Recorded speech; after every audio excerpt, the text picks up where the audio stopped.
Hello, my name's Lizzie Gall, and this is a short video about happenstance theory in preparation for your intermediate careers guidance training. So, happenstance theory, what does happenstance mean? Well, the definition is the coincidence. And we might use it in a phrase such as, it was just happenstance that I happened to be there. So it's about how we don't always plan for things, how luck has a role in our lives. And within happenstance, we can start thinking about our own career narrative. How has luck played a part in your career so far? And by reflecting on that, hopefully it will help you think about that with your clients, about how has luck sometimes taken, the best laid plans and everything, but was there ever a chance event that you went to a meeting that led to that, or you had a friend that went to this, or that led to that opportunity? So thinking about, how has luck, have you always had a very structured career, or has there been elements of luck within it that you read something and that took you to thinking about this opportunity, which led you to another? So Kromboltz came up within this with this theory, and John Kromboltz, he said it was a conceptual framework extending careers guidance to include the creating and transforming of unplanned events into learning and progression. So here, I think what's key are the two words are creating these opportunities, helping clients to create opportunities for unplanned events that might lead to meaningful career changes, and then also in transforming the opportunities they already have. At the core of this theory is that unpredictable social factors, chance events, and environmental factors are an important influences of clients' lives. As such, the counselor's role is to help clients approach chance conditions and events positively. So it's about making the most, creating those opportunities and then making the most of them when they happen. And this theory, it makes it okay not to have everything planned out, because unplanned events can lead to good careers. So it's fine not to have in your mind exactly what you want to do in the future. If you keep creating opportunities and reflecting on those, you can have a really fulfilling career. So I chose these two pictures to sort of, we don't want to be having the blinkers on, we don't want to be just so focused. Say if a client is so focused on being a trader in investment banking and they're just thinking, right, I'm going to get this internship, I'm going to apply in the traditional routes, and then I'm going to get a graduate opportunity, and then they get very stuck perhaps when they can't, they maybe don't get through on the internship process, or something goes wrong with the graduate ones.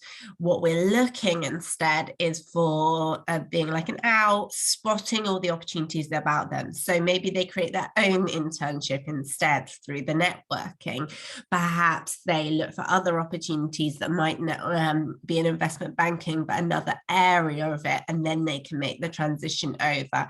So we're looking at those, spotting the opportunities that are out there, so that we're not too blinkered on one thing. And this also then allows for us to have a bit of reflection.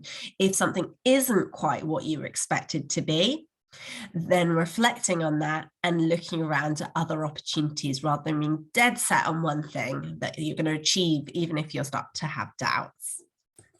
So these are some of the books that John Kromboltz wrote. So this one is Fail Fast, Fail Often. And I really like the message that this one has. It basically says that if you're not occasionally failing, you're not trying hard enough. So that we should be putting ourselves in risky positions sometimes in which we're not certain of the outcome. So it's fail fast. it kind of offers helpful tactics of it conquering paralyzing fear and taking the strategic risks necessary for success. So it's about us supporting clients to think that risks may be a good thing. They may pay off in the long run. And I mean, this is particularly the case if they've had a career that they've just job that they've just dismissed, perhaps because they think it's too competitive, and that they want to have something that's secure and safe, and and then maybe sometimes introducing the idea that actually it's quite good to try for these things. Even if you fail, there can be learning opportunities within those. And perhaps there's a job that they think is too competitive to go for, or what have you. Maybe they looking at some of those opportunities as positive, even if they don't get through to them. The other one, luck is no accident. And this actively encourages the reader to create their own planned events. So it's saying, say, we can start looking at some of the events we put on at universities, that they might actually get their own sort of unplanned opportunities from one of those. So if they stay, and maybe they stay for the drinks, they go to one of these, and then they actively engage with the panelists, and then maybe they stay on for drinks afterwards, and then maybe they add them on LinkedIn, and maybe then they can get an internship as a result of these things. So there's no definites about this, as there would be a definite in just applying on a internship scheme on a very structured application process. But we're looking for those opportunities and being excited about the opportunities that we can create. So it's about anticipating that the plans can change, and that we should be receptive to those. So perhaps if we start having doubts about things, to really think about those and be receptive to changing, to take advantage of the chance events when they happen. So opportunities that we might not have thought were there, to really go for it and to make the most of what life has to offer, which is an amazing sentiment, really, to really make the most of the opportunities, and to anticipate that we may, our idea of things may be different from the reality of how it actually is. And so to anticipate that our plans may change, it's a lot more accepting. So we could argue, or it could be argued, that traditional career theories can be quite narrow and focused, and they can be quite focused on making decisions quickly. So say this is DOTS, and the idea is you get your self-awareness, then you look at the opportunities, then you make a decision, and then you get all your transitions ready. Now, we could argue that then decision, you need to make the decision, because if you're indecisive, that can lead to a block, and you can't move on to the transition stage where you're applying. And so get that decision done, and then you can. Whereas planned happenstance, you're kind of going through these different stages a lot. So you're creating an opportunity, and then you're doing your applications or your things because of that, and then you're using that to help you decide. And you don't need to make hard and fast decisions, because you're creating these opportunities that are informing your self-awareness, which will then help you to make those decisions, and will lead to more self-awareness. And the idea is that planned happenstance is a sensible response to an incredibly complex and changing world. So we've got all these technological changes, we've got skill developments, we've got the idea that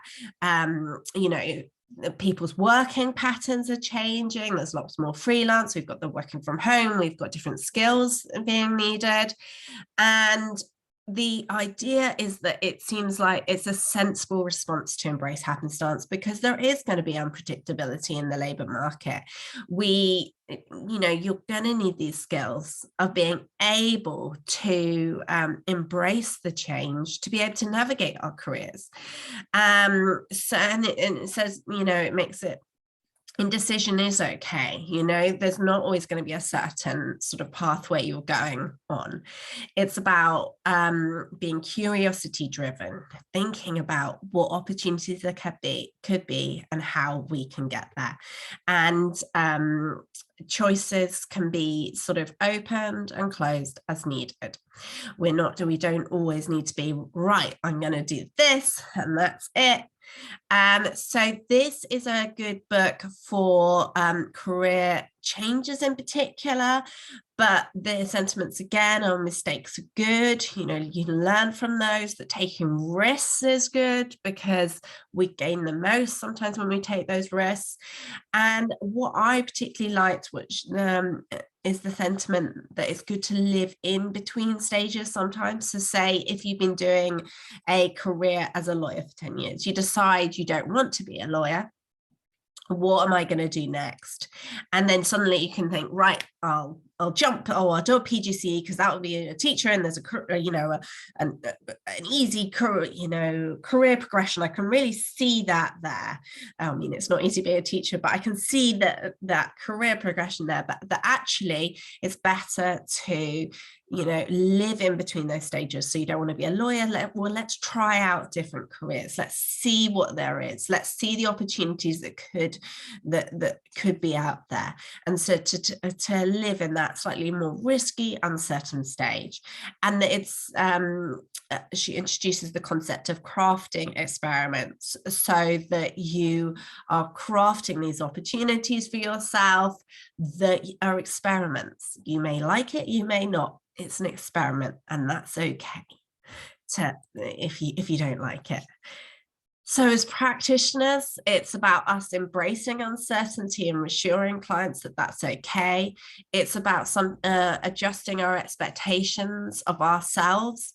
So it kind of reduces the intensity of the question, what should I do with my life question? Instead, it's about let's create the opportunities, look for them, embrace some chances, reflect on what we like about those, and what are the next steps. There's less need for a right answer and more about possibilities and encouraging actions, so that the clients don't get stuck in that I don't know what I want to do, I'm just not going to do anything.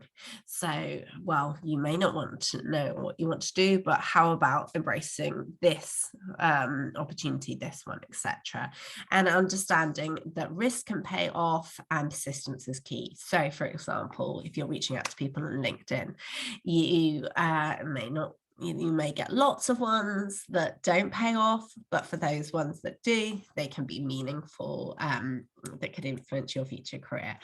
So I hope that has been a useful summary. Please do listen to Hillary's longer version where she's got many more case studies and things, but this was just a short one to take you through some of the key points.